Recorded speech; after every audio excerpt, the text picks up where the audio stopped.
This is a story of 14 minutes in the daily operation of a commercial airline. These are important minutes. They illustrate why busy people depend upon today's air transportation to help them keep up with the modern world.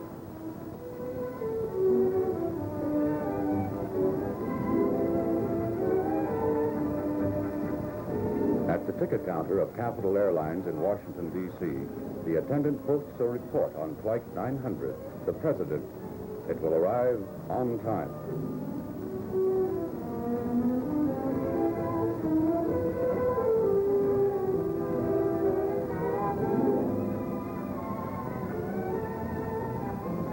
Capital Airlines Flight 900 is a Viscount, the world's first turboprop airliner. Already in use on 40 major world air routes, the Viscount has cut flying time between cities as much as 30%. The plane is powered by 4 Rolls-Royce turboprop engines, whose speed without vibration provides distinctive passenger comfort.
There is a Collins feature of the Viscount that is not evident to the passengers, a feature which helps Capital Airlines maintain its time-saving schedules.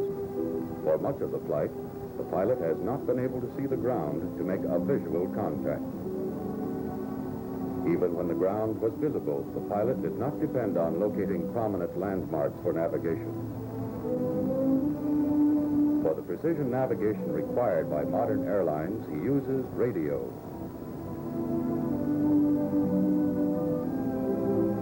One Collins contribution to this modern method of navigation has been the approach horizon and the course indicator of the Collins integrated flight system.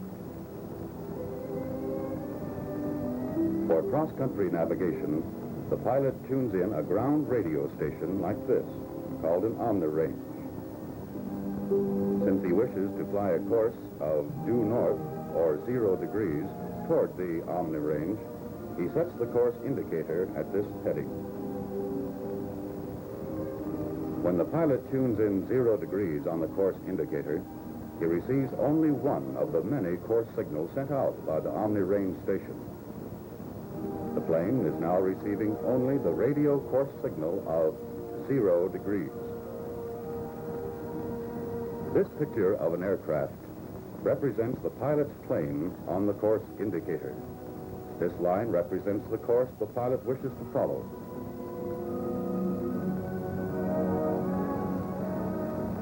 On the map, the dashed line corresponds to the course bar. This is a pictorial presentation of the Viscount flight. This picture of a miniature aircraft on his course indicator represents his plane. The direction of flight is always read on the compass rose ahead of the miniature aircraft. The plane is now heading 0 degrees or due north. Beneath the miniature aircraft, a course bar represents the path on the ground he wishes to follow. The pilot knows at once if he drifts to the right of his intended route. He turns and comes back to his original course.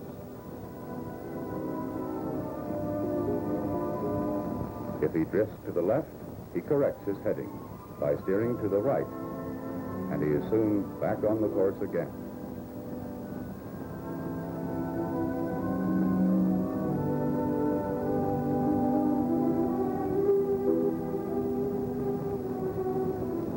With the course indicator, the pilot knows his position at all times. This arrow shows that the radio omni station is ahead of the plane. When the plane passes over the radio omni range, the arrow reverses and indicates that the plane is now flying away from the station. In this way, the pilot can navigate from one omni range station to another during cross-country flight.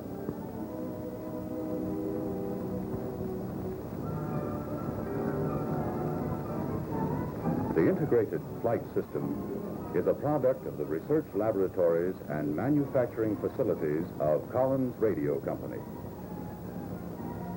All components of the system are tested under the most rigorous of flying conditions. Collins engineers check the functions of the system for all attitudes and throughout a variety of synthetic and actual navigation problems.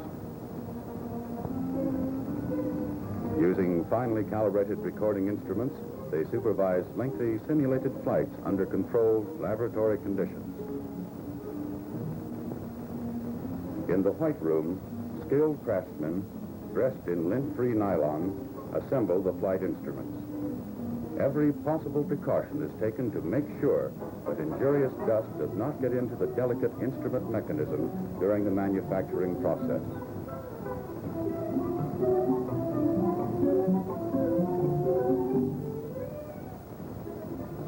In the climate chamber, the instruments are subjected to temperatures from 30 degrees below zero to 130 degrees above.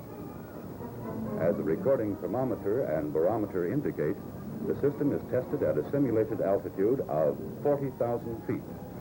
It is subjected to a relative humidity of 95% for several hours.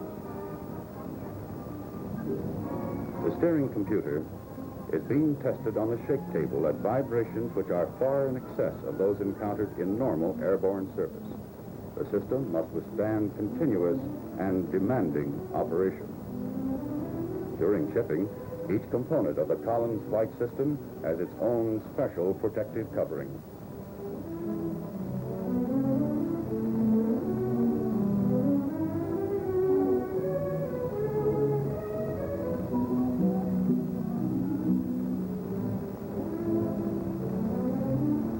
When the plane nears its destination, the pilot begins his approach procedure. He will use the integrated flight system and the instrument landing system signals transmitted from the airport. Capital 900 calls Washington approach control. He estimates the outer marker at 15. From Washington control, the pilot learns that he is cleared for a straight-in approach.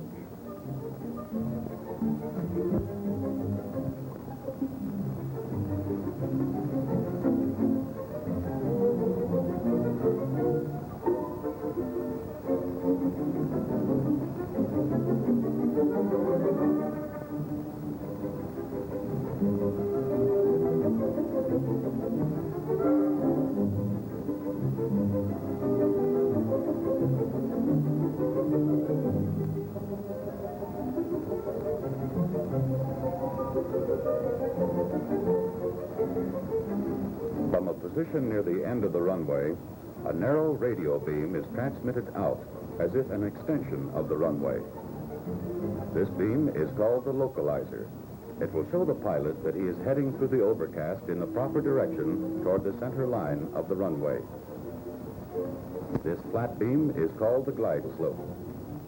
The plane will fly down it in the same manner an automobile follows a highway down a hill. When the plane flies over the outer marker and the inner marker, identification lights will flash on the instrument panel to give an indication of the distance from the runway. The pilot must locate the intersection of the glide slope and localizer beams and keep his aircraft on them as he descends through the overcast toward the runway. After passing over the last Omni station, He tunes in the instrument landing system and uses the course indicator to align his plane on the localizer. As he approaches the localizer beam, he turns toward the runway. Now that he is on the localizer, which means that he is lined up with the runway, he uses the approach horizon for his final descent.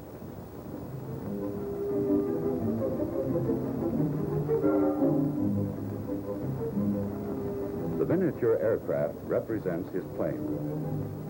The steering pointer shows the pilot the heading he must fly to stay on the localizer.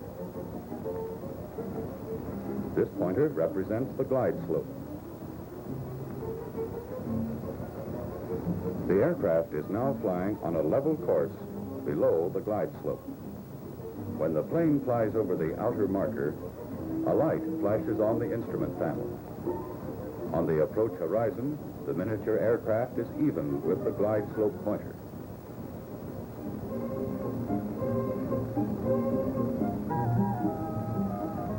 The localizer keeps the plane heading toward the runway. The glide slope shows the proper descent. The plane must stay on both beams.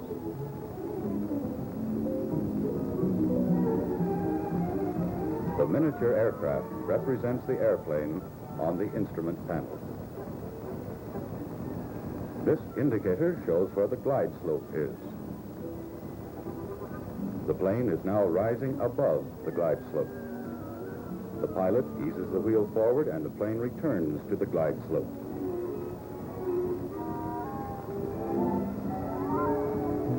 The steering pointer shows the pilot how much to bank his plane to intercept the localizer and follow it down to the runway.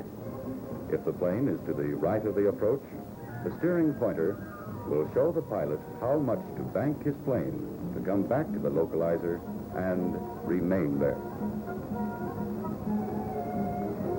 If crosswinds on final approach should try to drift him to the left, the steering pointer will again give the pilot correctly computed banking information to stay on the localizer. The pilot follows the glide slope and localizer down through the overcast. When the plane is over the inner marker, the indicator flashes, and the runway is straight ahead.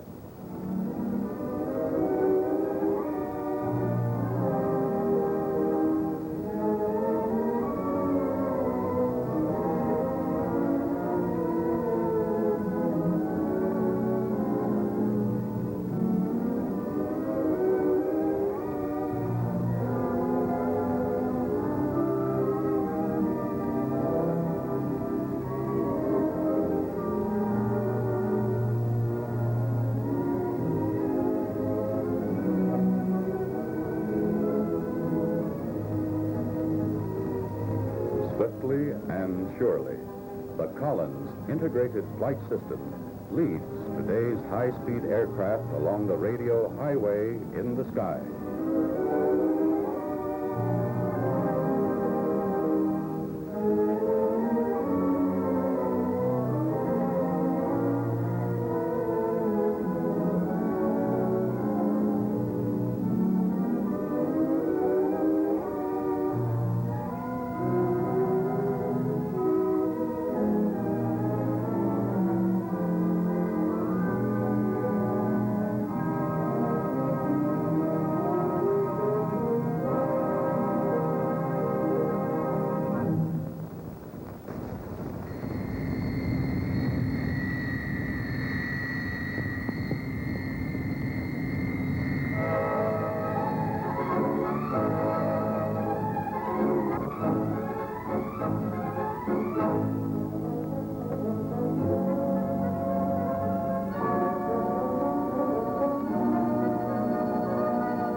Hi, Phil. Where have you been all morning? Steve tried to take us down to the airport.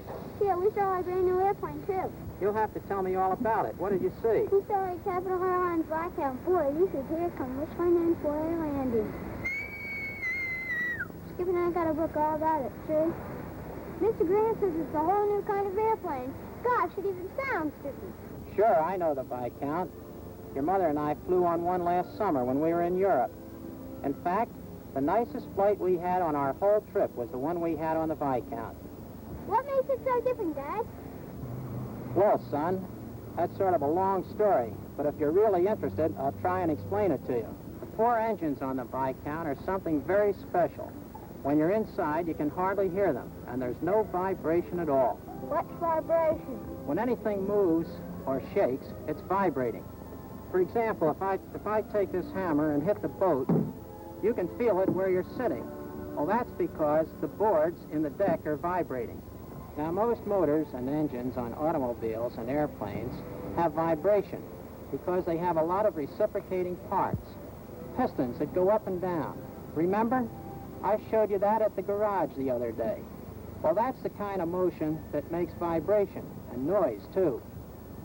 The Viscount doesn't have pistons, but has rotary action engines made up of wheels that turn, and that eliminates the vibration and cuts down on the noise. So if you're a passenger, you get a nice, quiet ride, and at the end of a flight, you feel much better. Here's the book that tells about Capital Viscounts. Would you explain it to us? Sure. See, Capital calls it a new concept in flight.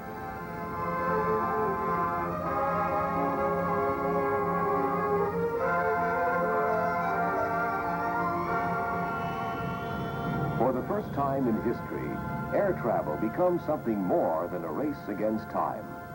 Yes, you're looking at the world's first propeller turbine airliner, the Vickers Viscount, powered by 4 sleek Rolls-Royce turboprop engines.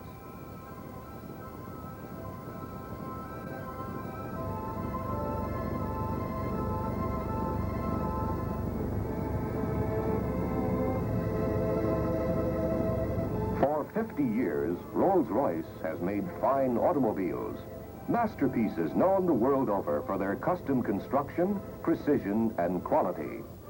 For 40 years, Rolls-Royce aero engines have helped to write air age history.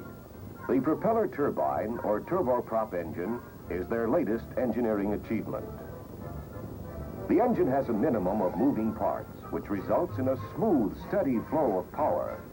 Air is drawn into the engine and directed through a 2-stage compressor. The compressed air is then forced to combustion chambers, where it is mixed with low volatile kerosene and burned. The tremendous energy created drives a 2-stage turbine. The power is transmitted by a shaft to drive the engine compressor, and then through a high-ratio reduction gear to drive the propeller. The air traveler benefits not only from the swiftness these dual-like engines provide, but even more important, he enjoys a quieter, more comfortable flight. The magic of the name Rolls-Royce has become synonymous with class and quality, and its aviation engine division has become the accepted world leader in the design and production of gas turbine engines.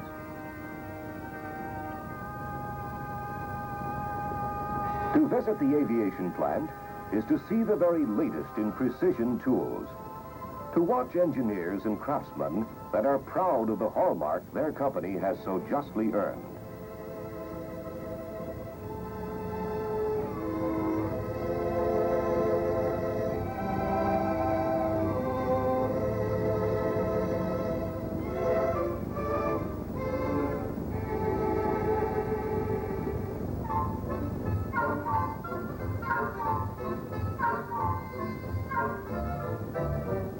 Rolls-Royce manufactures from the simplest to the most complex components for each engine.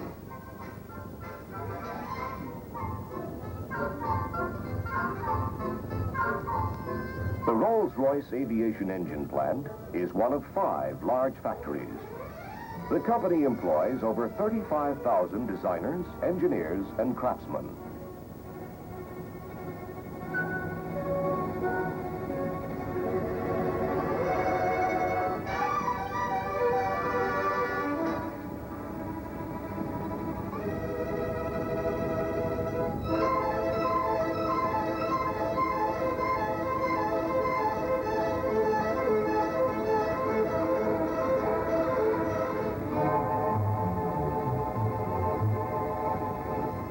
the most impressive things is the standard of inspection. Not a button or a bolt is allowed to pass unless it is precisely correct, virtually without tolerance.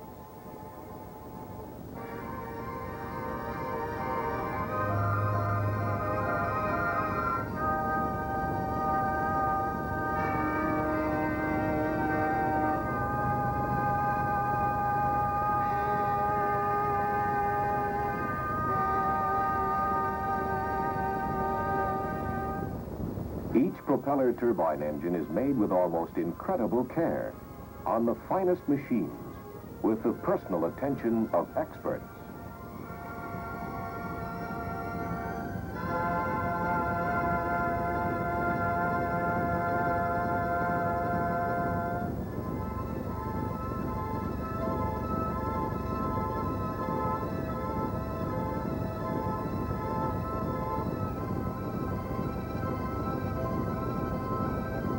Every creative step is closely examined to ensure perfection.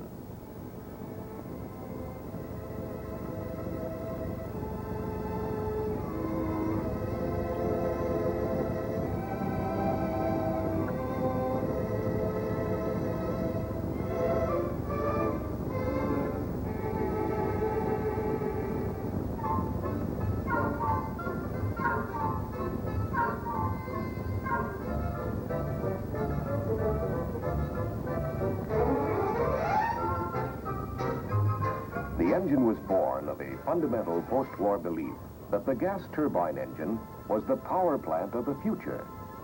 Almost 10 years ago, the first propeller turbine engine was completed, and exhaustive tests were underway to refine it for commercial airline use.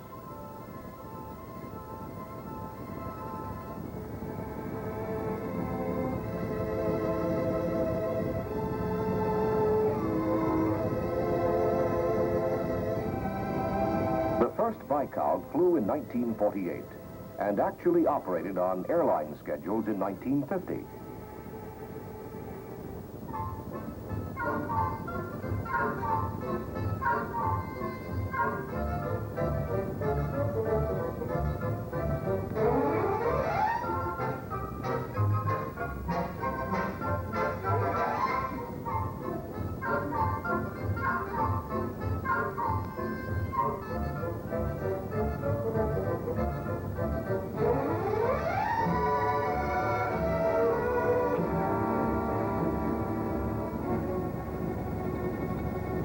It is a satisfying thing to know that when final assembly is reached, the finest parts that men and machines can fashion have been wedded for the future service of you and I, the air travelers of the future.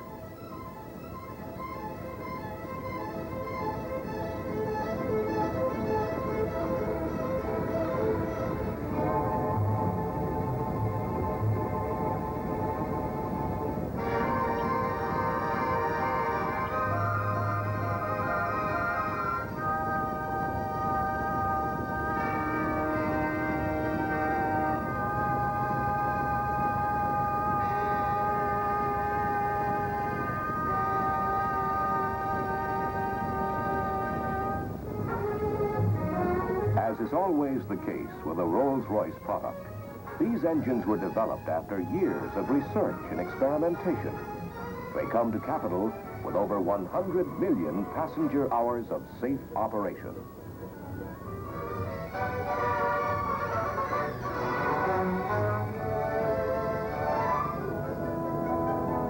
As each capital Viscount turboprop engine is completed and tested in action, it exemplifies the Rolls-Royce motto: whatever is rightly done, however humble, is noble.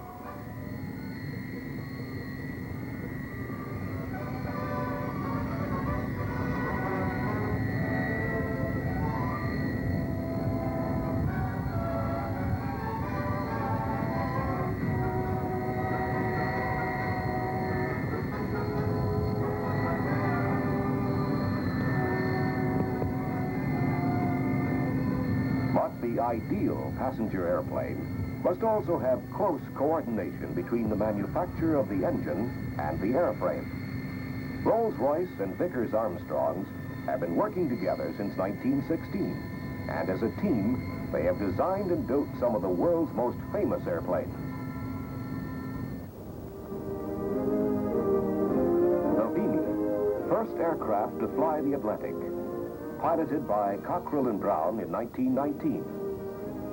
The Schneider trophy plane that established the world's speed record of 407.5 miles per hour in 1931. Remarkable when you consider the date. And everybody will recognize the most distinguished fighter plane of the last World War, the Spitfire.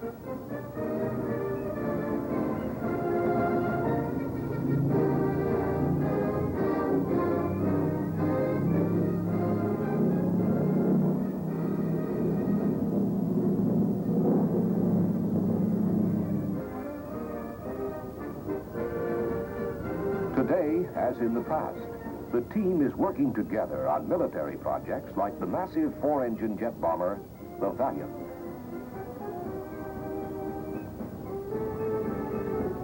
And the most modern of all commercial planes, the Capital Viscount.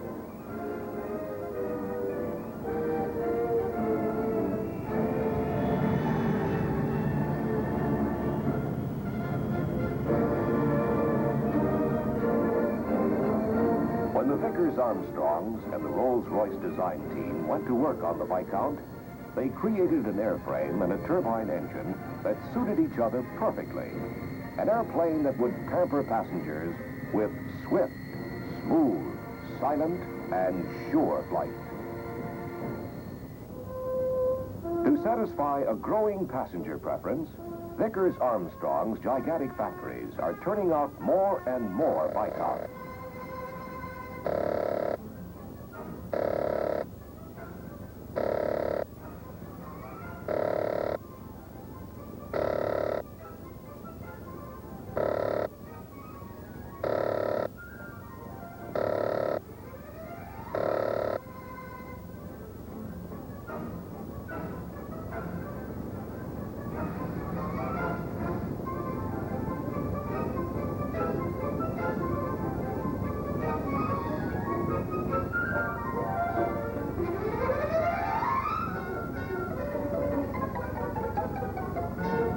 The fuselage metal is sprayed with a plastic covering to protect its clean lines until first flight.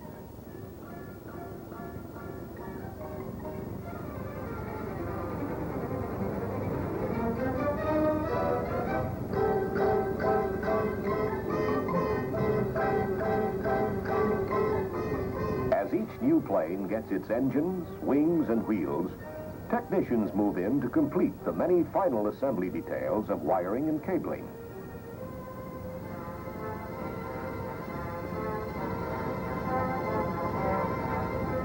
After months of precision construction, each Capital Viscount gets its colors.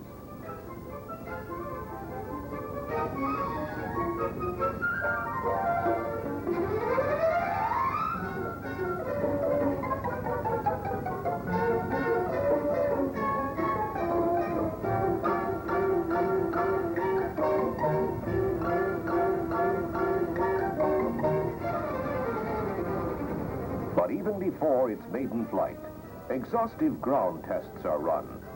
Engines are checked and rechecked. Instruments are proven.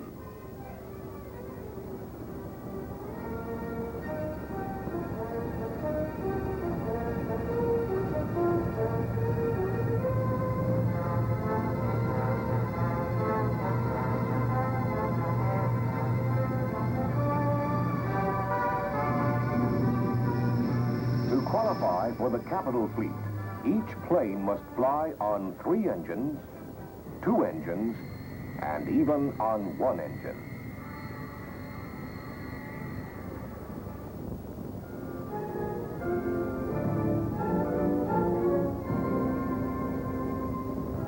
The result of all this ingenious design, careful construction, and painstaking inspection is a new and unique flight for you, the passenger.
aloft, you will climb between 1,500 and 3,000 feet a minute, and yet you won't feel this rapid change because of perfect air conditioning and pressurization. In a matter of minutes, you'll be above the weather in the highest blue.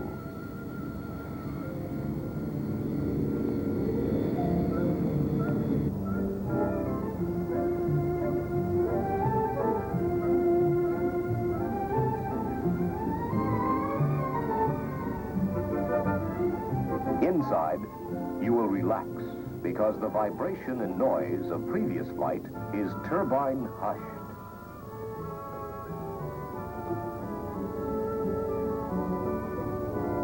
The Viscount will get you to your destination in the shortest possible time, whether your journey is 200 or 1,200 miles. Through the largest panoramic window on any airplane, the world is yours to see.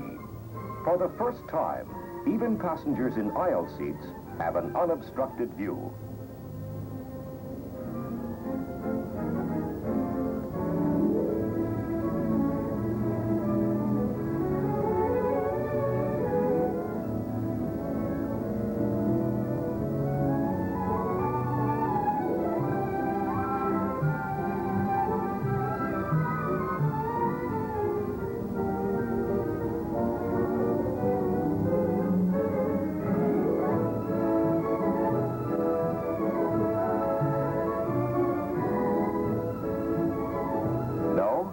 Not a trick. Viscount flight is so smooth you can build a tower or balance a quarter at 25,000 feet.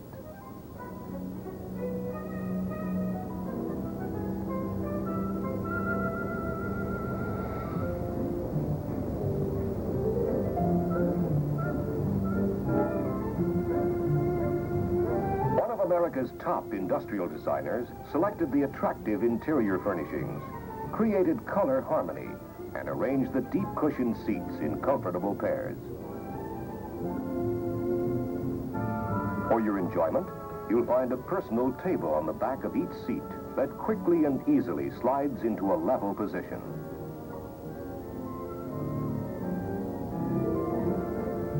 A table to rest your book or beverage, to hold your food tray for a more enjoyable meal. The luxury of the Capital Viscount is a quiet elegance, once known, never forgotten. Passengers around the globe have come to recognize the advantages of the Viscount.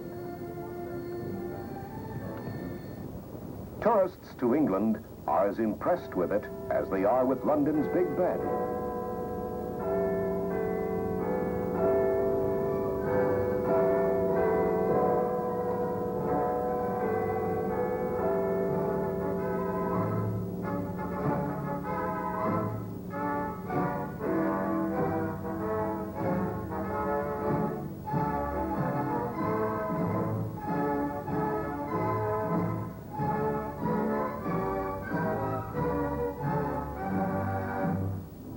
The Viscount is a familiar sight at Orly Field in Paris, familiar as the Arc de Triomphe and the Eiffel Tower.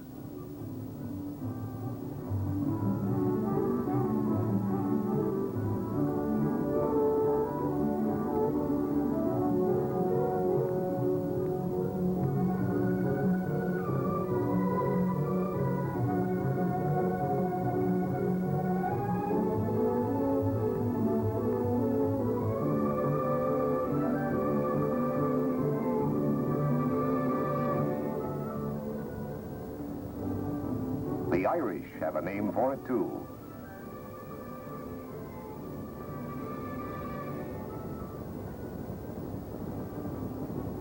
The ruins of Athens, the beauty of Rome, are hours closer thanks to regular Viscount service.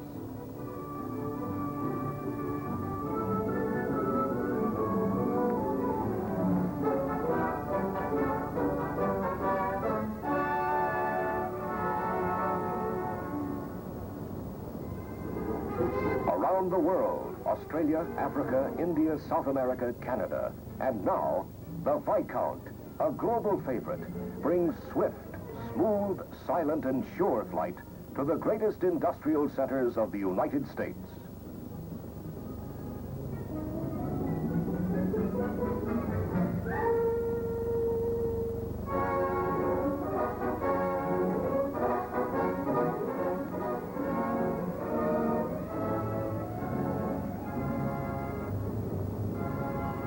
Yes, it's a new standard of service, the Capital Airlines Viscount, accommodating millions of travelers from the Atlantic to the West, from Canada to the Gulf of Mexico.